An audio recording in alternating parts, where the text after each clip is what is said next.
आप देख रहे हैं के मास न्यूज, हर समय आपके साथ। नमस्कार, आप देख रहे हैं के मास न्यूज, हर समय आपके साथ। मैं हूं राम सुंदर। के मास न्यूज की ताज़ा तरीन खबरों को देखने के लिए डाउनलोड करें के मास न्यूज ऐप। आइए ले चलते हैं खबरों की तरफ। के मास न्यूज की ताज़ा तरीन खबरों में आपका स्वागत है। अपर जिला निर्वाचन अधिकारी मंगला प्रसाद ने कहा, जारी हुई निर्वाचन आयोग की गाइडलाइंस, चुनाव प्रचार में प्रत्याशी द्वारा 40 लाख रुपए से ज्यादा नहीं होंगे खर्च, नहीं बख्शे जाएंगे गुंडा माफिया। गाजीपुर जिला अधिकारी मंगला प्रसाद ने प्रेस कॉन्फ्रेंस के द्वारा यह अवगत कराया है कि सामान्य निर्वाचन 2022 का विधानसभा चुनाव निष्पक्ष एवं शांतिपूर्वक कराया जाना सुनिश्चित किया गया है।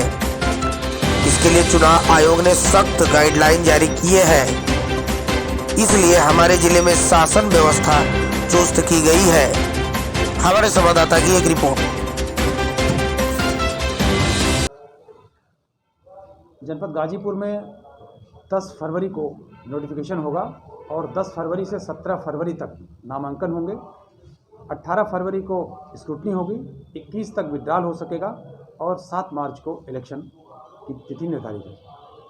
सर, ऐसे में अगर हम बात करें चुनाव को लेकर तैयारियां की, तो किस तरह की तैयारियां की गई? अभी तक सर बहुत सारे वार्ड लेवल और फिजिकल इस तरह के बूथ हैं, संख्या क्या होगी और सर किस तरह की तैयारी की? जनपद गाजीपुर में विधानसभा सामान्य निर्वाचन सकुशल, निष्पक्ष, त्रुटि रहित ढंग से संपन्न हो सके, इसके लिए हमारी टीम, पूरा जिला प्रशासन, पुलिस प्रशासन कटिबद्ध है। हमारी तैयारियां बहुत तीव्र गति से चल रही हैं।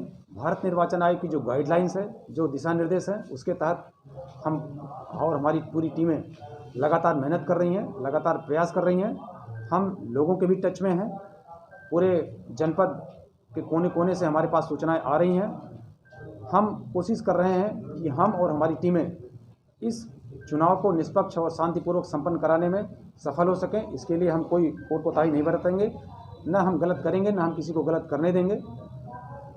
मतदान केंद्रों पर, मतदेय स्थलों पर चुनाव के दौरान पोल डे पर चुनाव निष्पक्ष और शांतिपूर्वक संपन्न हो सके, इसके लिए भारत निर्वाचन आयोग की जो गाइडलाइंस है वल्नरेबिलिटी मैपिंग की, क्रिटिकलिटी की, वो हम लोगों ने पूरा कर लिया है। हमारे यहाँ अब तक 139 ऐसे वल्नरेबल हेलमेट्स और मोहल्ले हम लोगों ने चिन्हित किए हैं, जिस पर हमें विशेष ध्यान देने की ज़रूरत पड़ेगी। अभी तक 449 ऐसे वल्नरेबल व्यक्ति चिन्हित किए गए हैं, जिनके खिलाफ हम लोग कार्रवाइयाँ सुनिश्चित करेंगे और कार्रवाइयाँ प्रारंभ हो भी गई हैं। कुछ के खिलाफ कार्रवाइयाँ हुई भी हैं, वो चाहे गुंडा एक्ट की हो, चाहे गैंगस्टर एक्ट की हो, या आर्म्स एक्ट के तहत हो, या CRPC की धाराओं के तहत हो। ये कार्रवाई हम लगातार कर रहे हैं और आगे भी करते रहेंगे।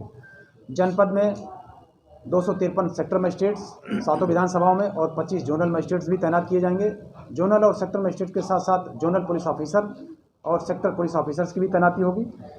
जनपद में किसी भी स्थिति में हम लोग तैयार रहेंगे और चुनाव निष्पक्ष और शांतिपूर्वक ही संपन्न होगा। सर, अगर हम मतदाताओं की बात करें, इस बार क्या मतदान स्थिति रहेगी और कितने सर मतदाता बढ़े और संख्या क्या है? चूँकि इस बार पिछले चुनाव के अपेक्षा अभी जो SSR हुआ, समरी रिवीजन हुआ, स्पेशल समरी रिवीजन हुआ, उसमें हमारे जनपद में वास्तविक रूप में कुल 1,38,000 मतदाता बढ़े हैं, जिसमें महिलाओं की संख्या अधिक है। पिछले 3 चुनाव का अगर हम एनालिसिस करें 2019, 2017, 2014, तो 2019 में इलेक्शन हुआ था लोकसभा का, उसमें 58% वोटिंग हुई थी। 19 में इलेक्शन हुआ था लोकसभा का, उसमें 58% वोटिंग हुई थी। 2017 के इलेक्शन में 59% वोटिंग हुई थी और 2014 के इलेक्शन में 55% वोटिंग हुई थी। इसमें 7 विधानसभाओं में सबसे ज़्यादा, सबसे कम वोटिंग जो हुई वो जमानिया में हुई। तो हमारा ये फोकस है इस बार। हम स्वीप की टीमें हमारी लगातार प्रयास कर रही हैं। अधिसूचना जारी होने के पहले हमने 4 LED वैन्स हमारे लगातार प्रयास कर रहे थे जनपद में भिन्न भिन्न बूथों पर जाने के लिए। एक हमारे कार्यक्रम हमारा जारी हुआ था।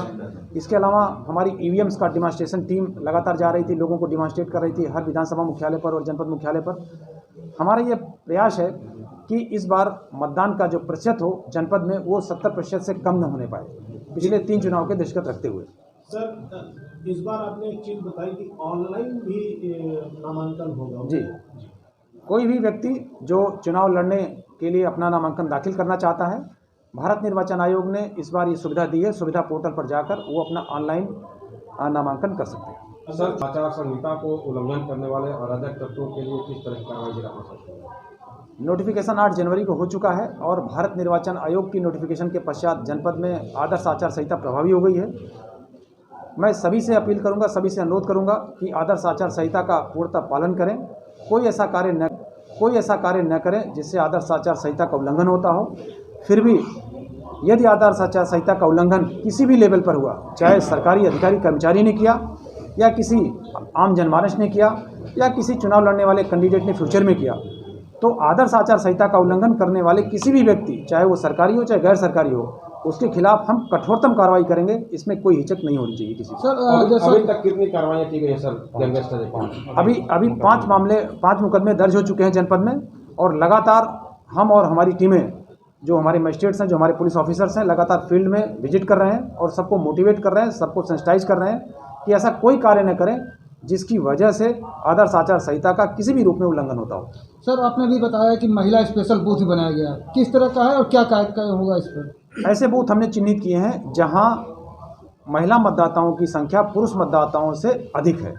ऐसे 2-2 बूथ चिन्हित किए गए हैं प्रत्येक विधानसभा में और वो फीमेल वोटर्स के लिए समर्पित होंगे। तो उसमें किस में वहाँ केवल फीमेल कर्मी ही रहेंगे। वहाँ पीठासीन, मतदान, सारे जो भी पूरी टीम लगती है वो सब फीमेल ही होंगे। सुरक्षित और सेफ मतदान कराने के लिए सर किस तरह की व्यवस्था, क्या तीसरी आंख की व्यवस्था है?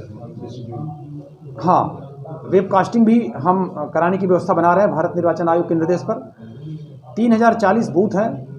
अभी तक हमारी जो व्यवस्था है 50% बूथों पर हम CCTV कैमरे